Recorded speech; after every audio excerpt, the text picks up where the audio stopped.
How are you? All right. I felt shy when I woke up this morning. Proper hanging. I've not even had a drink out. Just, you wake up and you're like, oh God, ache everywhere. I felt right badly. Not with a cold out, just right, neck. She's been bad the whole week, but she just plows on me. She might tell you she's badly when she gets in after work, but I'm other way. I'm making up this from the very start of the day. There's no happening here. Anyway, managed to bring my son round, big pan of porridge, brew, got my son ready for Wednesday match.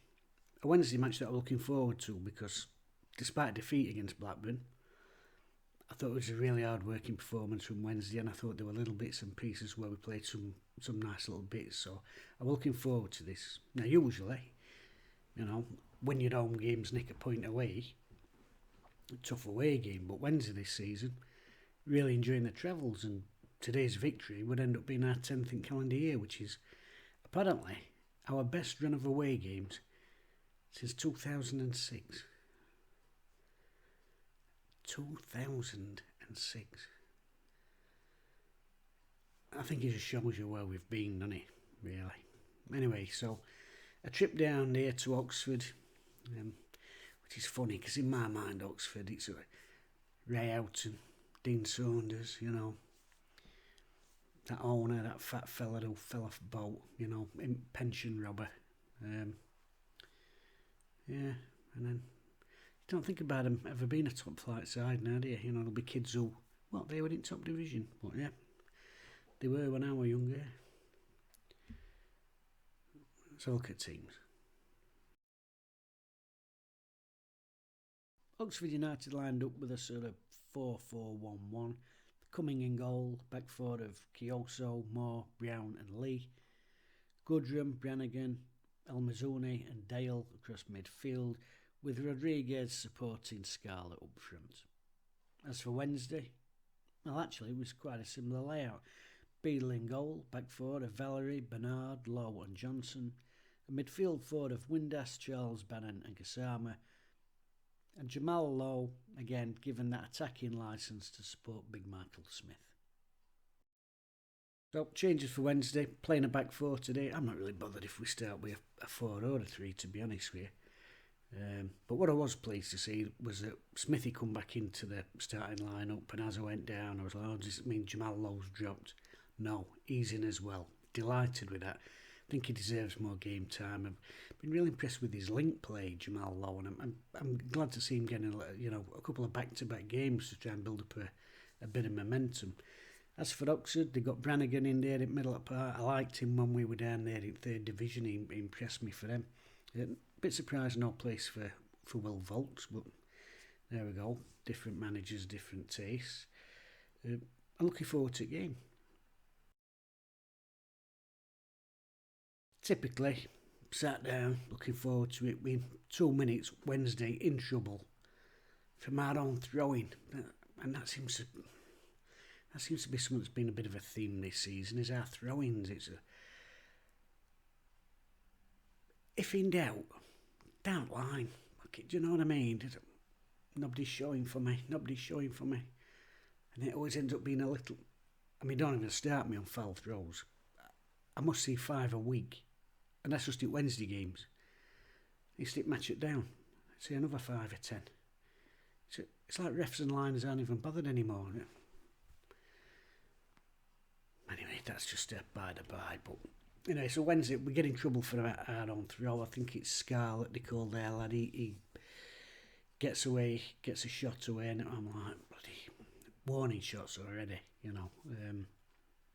But after that, I thought Wednesday started growing into the game. I thought they started probably dominating ball, really. I thought Oxford were quite passive. No, they've had a tough time of it. They're just above relegation zone. And I think that they're obviously finding life acclimatising into this division quite tough, which we did ourselves last season. When we talk about, it's not a great championship this season. And it's not a great championship. But it's about levels, isn't it? And there is a difference between playing 3rd Division and playing 2nd Division. Championship and League One. Division 2 and 3. Anyway, there is a step. And they're finding it tough. Like I said, as we did last season. Smithy has ball in net, gutted for the lad. Offside, fantastic cross. Marvin Johnson into the middle. He had strayed into that offside position. But that was a sign of things to come from Wednesday, because Michael Smith had an absolute blinder today, you know. He's done everything except put ball in net. It's a proper centre forwards display. And I've got to say, this season, I think Michael Smith looks best that he's ever looked since he signed for Wednesday. I really do. I know he's in his 30s now, and people are, you know, he should be coming down the other side ill, really, in terms of his career. But I think it's best he's ever looked. I think he looks fitter. I think he looks stronger. Today he's won headers, tackles. Their centre half more, I think it is. He's had a really tough afternoon. Smith is not giving him an absolute minute. He's won free kicks, his link play has been good, his hold-up play has been good. Terrific performance from Michael Smith, and like I said, he's had this early goal choked off, and it's a shame for him because his performance overall today did deserve a goal. Oh, I've still got that on. Shit. I'll take it off. Continuity.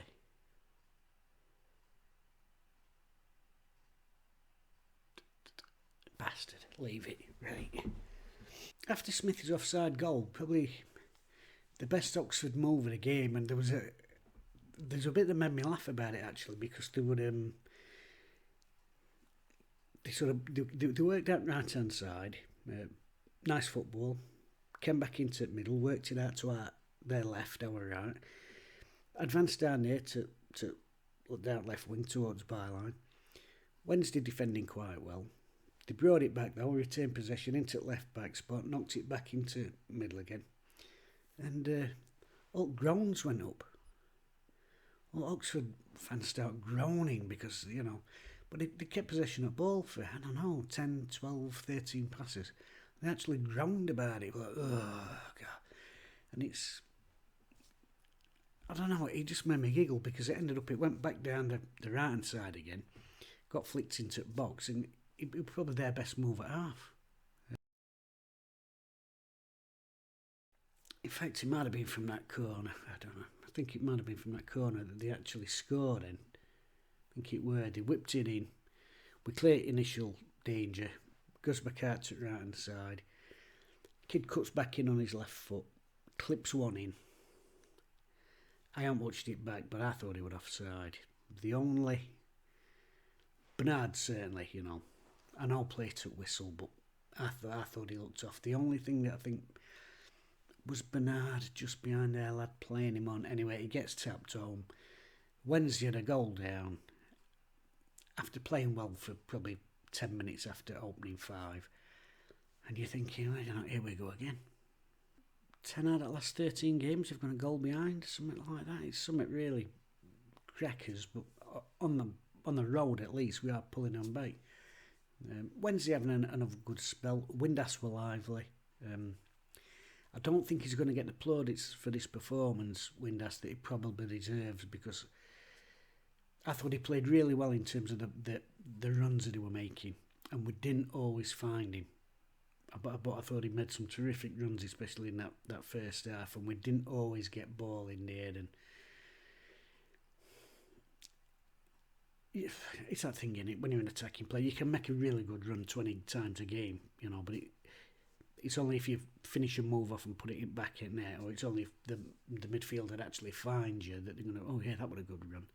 Half at time, if midfield doesn't spot you, half support's probably not going to spot you. So I don't think he's probably going to get the kudos that he deserves, but I thought he had a really good game in terms of his movement and being alive and stretching and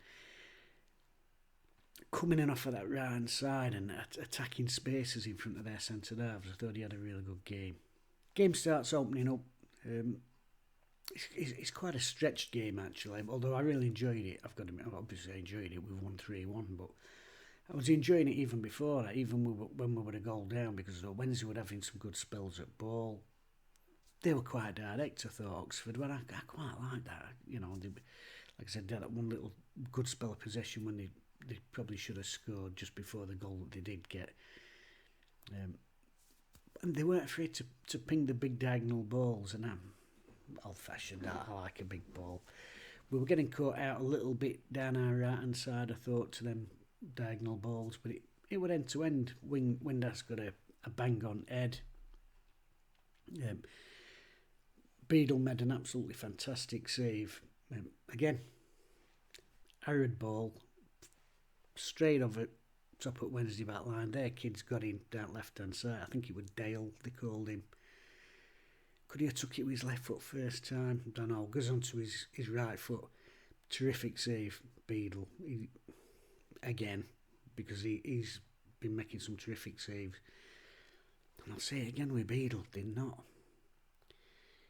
he's not saving speculative drives, Beadle. He's saving shots that's 5-6 yards out. He's really, I know the cynical will say, no, good shot stopper, and he's a goalkeeper. But that close in, 9 times out of 10 you're expecting a goal. He's made some terrific saves.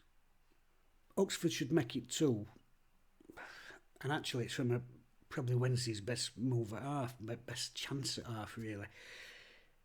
Charles gets ball, drives on, absolutely ploughs a bloody foot off, sort of inside left position, so that's driving in towards their box. Brilliant run. Just as an aside, this is what I love about Shea Charles as a midfield player. When he's running, and it reminds me of players when I was a kid, midfield players. When he's running with ball, it might come out of a little mazy dribble or a bit of quick footwork and a drive on. And then when you think he's got to full tilt, and it might look like a defender's catching him or a midfield anchor's coming in and going to catch him, he's suddenly got that extra yard again. And it reminds me, Gascoigne had that. Quick feet, slalom through, on the move. Then you think, oh, he's kept hold of it maybe too long, and then bang, he's got an extra yard, Not likening Shea Charles to Paul Gascoigne before anybody starts, but that same thing though, that last yard, when you think, oh no, that's it, that's what he's got in tank, that little bit of turbo right at end. Anyway, brilliant run, inside left position, drives towards box, and then I think it's Marvin Johnson has made outside run, and he just needs that little slotted pass, and he can just tap it across. It's probably a tapping. Oh, just over exit. He's done the hard part. Maybe it's heavy legs on pass after that powerful run. They smash it down pitch, and it really should be 2-0 here, because Wednesday completely caught out. We've got loads of men forward. Beadle comes flying out at box, goes past him, goes past Wednesday defence. Their kid goes wide. I think he's got to sweep his left foot round that. He probably thinks he's going to fall over and look like a twat if he misses it, but I think you've got to take that first time. But he manages to get it under control. Comes back in onto his right foot, and it's actually Valerie that recovers it. He's had a bit of an easy game for me, Valerie, today. I thought there's been bits where he's been okay, bits where he's been a little bit sloppy, but did really well to recover that one, because really that should have been 2-0 Oxford. Yeah, I enjoyed it. It was like a proper ding-dong. It was, end-to-end. And then Wednesday's equaliser, corner, Windass. Really calm finish. You've got several bits to this goal. It's a really calm finish. Whipped corner from Charles. He needs probably greater credit than he's going to get. I think all the talk about the goal is, what it Windass, was it an own goal and this sort of, because it looked a bit of a crowd scene in here. But we do need to take it back. It's a terrific goal because of that delivery, where it lands. Away from keeper, but right onto edge at 6 yard line. Brilliant delivery. And obviously we've got to look at this set piece coach on that, because I think there's been some really good deliveries, probably the last couple of games actually. And we've mixed it up a bit, but Marvin Johnson's been taking some, Charles has been taking some. It's allowing Bannon to get in that little position right edge of box where I think he's more dangerous there than he's taking a set piece. So brilliant delivery from Charles. It's just tapped home from Windass. You know, he's got a marker with him, and he just drifts off and just taps it in. It's a good finish, nice little movement for him, but their centre half is absolutely wounded because he's literally just stood there. He's watching ball. Windass is here, taps it in, and he goes. His face is an absolute picture. I'll have just let my man wander off there. Anyway, so Wednesday, back in the game. If you had to sum up first half, I would say scrappy first 5 minutes. Wednesday then had a good 15-20. Their goal, I thought, against run of play at that time, thought Wednesday were growing into the game and starting to dominate ball a little bit. Bit more end-to-end towards end of half. And they look like a team they look like they got a decent counter-attack. They look like they were quite happy to do that as well. Like I said, they got players like that, Brannigan, quick to ping them big balls out left and right. And made for an entertaining first half. The irony is like I said, I thought they looked quite happy to, sort of counter his first half and play big passes at trying to expose space behind us. So I'm a bit surprised second half they came out, they were pressing a lot higher, straight from first whistle. The first 2 or 3 minutes, and on Wednesday we've got ball at back and they're really coming in and closing us down. There's a few little scared moments there. But then Wednesday take lead from a throw-in, a positive throw-in. It's a quick throw rather than the usual who's on. Quick throw, Jamal Lowe, and this is what I've talked about before. He's very good at receiving and turning out of them tight spots and going the other way, and that's what he does. He gets the throw, he turns very quick, fantastic ball out to right hand side. Valerie whips one in.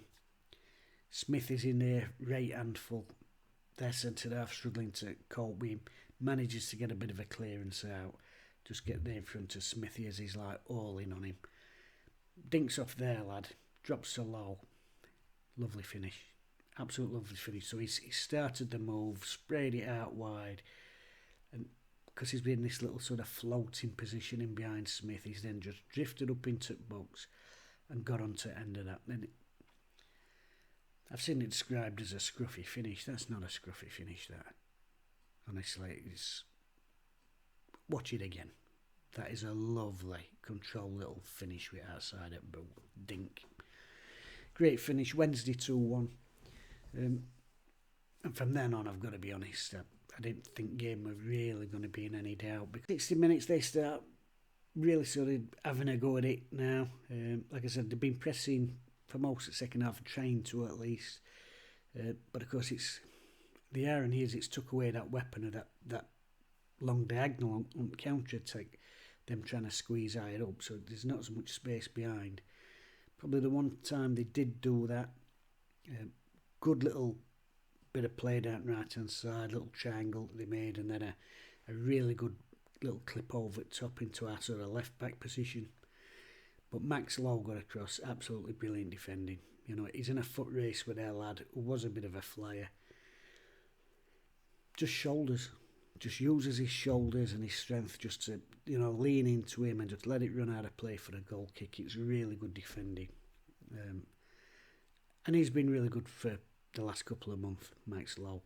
I think people were too keen to jump on his every mistake when he first came because of where he'd been before, which is absolute stupidity, really. But he's been playing really well. And the fact is as well, he's come in and played at centre half, and you won't know that he's not a centre half. I think that's how well he's slotted in there. You won't be like, oh, there's a kid playing out of position. He just slotted in, was doing a really steady job. And steady might sound like a back-ended compliment, but it really isn't, because I'll tell you what, if you ask any manager, would you take a player who's steady every week, 7-7-7-7, or do you want a player who's 9 1 week and 2 next? And they'll all take that 7. He's been playing really well, Max Lowe. Wednesday extent lead, make it 3-1. Jeddy Gisama. It's a fantastic goal. It shows what he's capable of. Little ball into Bannon. I think it's Masaba who's come on. Bannon just dinks it into Smith's feet. And again, brilliant play by Smith. He's had a terrific game, Smithy. A little back heel, he's took it set at half with him. Little back heel dink. And Masaba hits it on volley. He does really well because he really gets his foot round it. He makes sure they don't get underneath it because it is on volley. It's easy to, you know what I mean, roll Z them. Well, you can't roll Z it there, can you? Maybe section Q at a car park. I don't know. But anyway, brilliant finish. Manages to volley it, really get round it so it's like down into bottom corner. And it's instinctive. It's instinctive. And this is what I talk about with Jeddy Gassama. There's times when you see these little flashes of brilliance and like, oh, brilliant. And he's going to be inconsistent because he's a young lad, and it's tricky, isn't it? Because you want your team to be performing every week. You want your manager to pick his best team every week. On the other hand, you've got young lads with potential. You've got to get him game time. You've got to get him experience. So it's difficult, and it can be frustrating. Like I said, this is a brilliant finish, but I think the reason it's brilliant finish because it's instinct. Right, bang, and he has got that technique. He has got the tools in the locker. I think sometimes when he falls down is when he's got too much time to think. Wednesday 3-1 anyway. Brannigan bangs another big ball. He's had a good game for them, Brannigan. Like I said, I was impressed with him when we were in third division. I thought he looked their best player. Big ball out. It looks like they're in, and I'm thinking 3-2 here. Bernard, like a steam train, comes in. Brilliant tackle, Deshaun Bernard, because it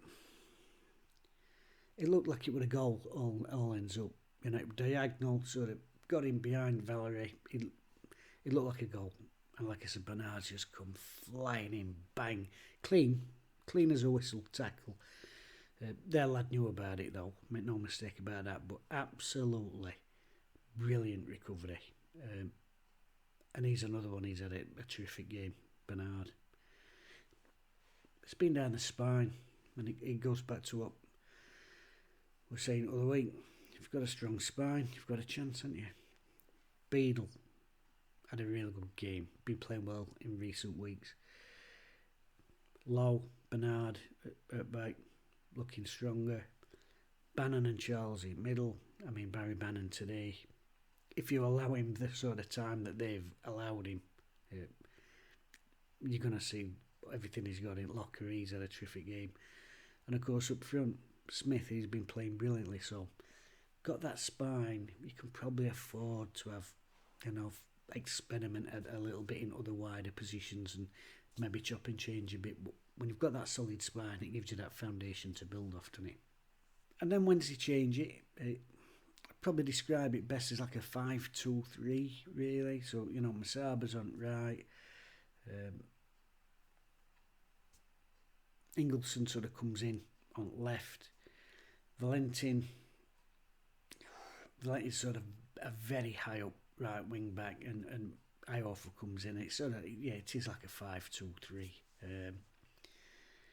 And it's funny because in a way you'd think, well, that's going to concede your midfield, but what it actually does, it's sort of twofold. It stiffens us up a little bit at back, gives us extra numbers back there. But by still having three up front, you can soak a little bit of pressure, and then you've still got people to it on counter. It's not something I've really seen a lot of it is, I've got to be honest with you, but I thought it was a decent way to see out the game, because obviously they're piling on, trying to get back into the game, because 3-1, they pull a goal back 3-2, and then they start, right, let's start just slinging it in there, do you know what I mean, start slinging grenading box, it can be panic time, so they're having a bit of a go at it, but 5 at back just solidifies things a little bit, and we've still got that out ball, which is vital. So if you're going to defend, but you've got no to it, and it just keeps coming back, you know what I mean? But yeah, I thought that worked well. I thought it worked well. Man of the match. Man of the match is an hard one today because, for right reasons, I thought there were a lot of really good performances. I was impressed with Jamal Lowe and his link play. Like I said, if you look at the goal that he got, rewind it all the way back and watch the move from the throw-in, because that's the important bit for me there. When that throw-in comes, it's that little turn, takes his man out and pings it out to the other side, splits them wide open.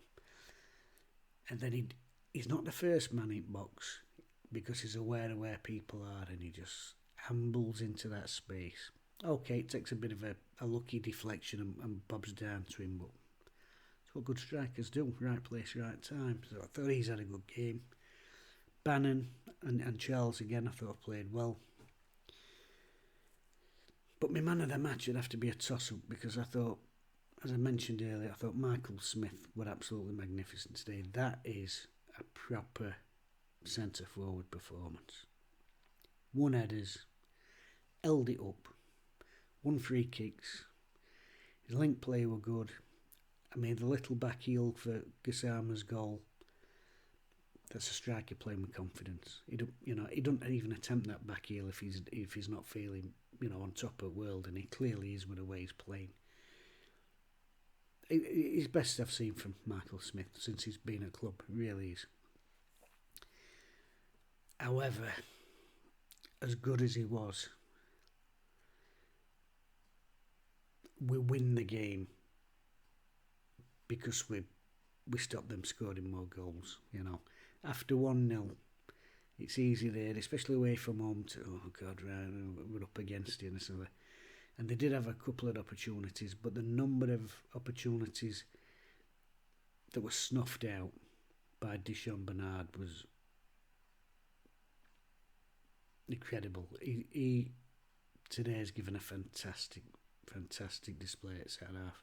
He's won headers, he's won tackles, he's performed a Cruyff turn at one bit and drifted up. I thought, where's he fucking going with ball? Little Cruyff up through middle at park and pinging passes about. He's really comfortable on ball for a centre half. And like I said, there's been 2 or 3 fantastic tackles, not least that one midway through the second half. It's an absolute blockbuster tackling box. And to be honest, as good as everyone else has been, you don't win games if you've not got centre halves performing to that level.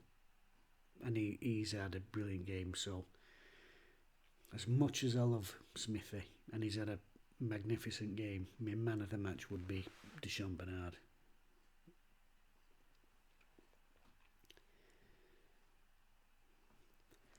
Ten away wins. It is incredible, really, isn't it? How do we convert that to home form?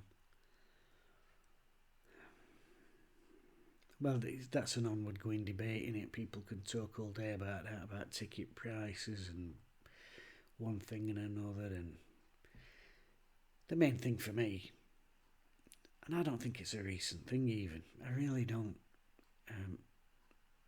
I think it's since they put seats on Cobb.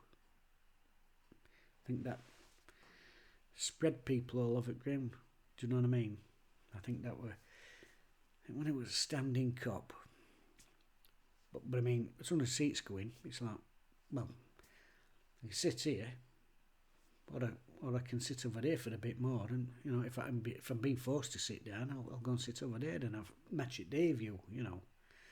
I think that sort of spread people around, and obviously you get folks who like to go and point at away end, which I've never really understood that. Just I'm always watching game, but some people like to point at away end, and it spreads noise about, doesn't it? And the different clusters. And that's why when you look at Wednesday's away following, and they all congregated in one section, I think that's why you see the fantastic backing that they get. Be nice to see that at home, but I think one of the only ways you do that is if you say, right, let's take 800 seats out and, But anyway, that's a debate for another day. Good result for Wednesday. It's pushed us back up into them. I'm going to have to check because I forgot while I've been rambling. Where did that push us up to? Back up to 9th, 29 points. 5 points out at playoffs. It is incredible, but it's an incredible division. I know it's not a great division. Don't conflate me words. It's not a great division, but it is an incredible division because a couple of wins, you know, you can beat playoffs. A couple of defeats, you can beat bottom four. It is an incredible. It really is. I mean, Leeds against Preston, which cost me 16 notes. Yeah, incredible. So up to 9th, Watford and West Brom that we're chasing down now. And then Stoke next Saturday at home, where hopefully we can get the atmosphere going. I was reminded, it's another thing. Carlton Palmer, it was about 4 years back, I forget what he was on. I can't remember, podcast radio. And he just said, you know, when he was playing there under Big Ron always used to say, go out. If you get a couple of shots in it first 10 minutes, these will make some noise. Maybe there's a little bit of that in it as well. But I think generally it's in seats winning. Know what I mean? I could do a wider video. Have we lost a little bit of that tribalism? You know, it is more family orientated now. You know, there will be some old ones who'll go with Flask. There's a lot of folks there with kids, and you know, I think a lot of atmosphere, whether we want to admit it or not, I think a lot of atmosphere at football is created by, you know, young pissed up blokes. I think maybe that's an angle that nobody really wants to perhaps accept. That's a big part of it, I think. But anyway, 3 points for Wednesday. Really enjoyable game. Got to give Oxford credit for that as well, because I thought they made it into a good game. And from their point of view, I think they can stay out of that bottom three. You know, it's been a struggle for them to adapt, but I think if they play like that and put one or two of them chances away, I think they can do it. Yeah. Anyway, I'm off to bed. I'll edit this in the morning. I forgot to take this off. I'm going to look a right twat. I can't take it off halfway.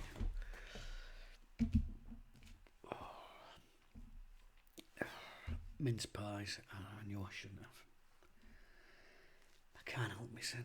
She's made a big tin of them, and I'll just have one.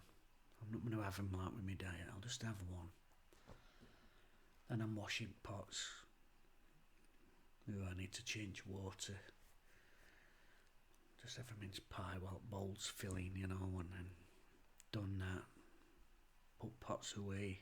Put kettle on. I'll have a brew.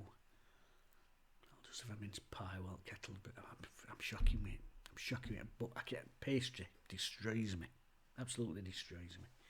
Anyway, enjoy the rest of your weekend, and I'll see you for the Stoke game.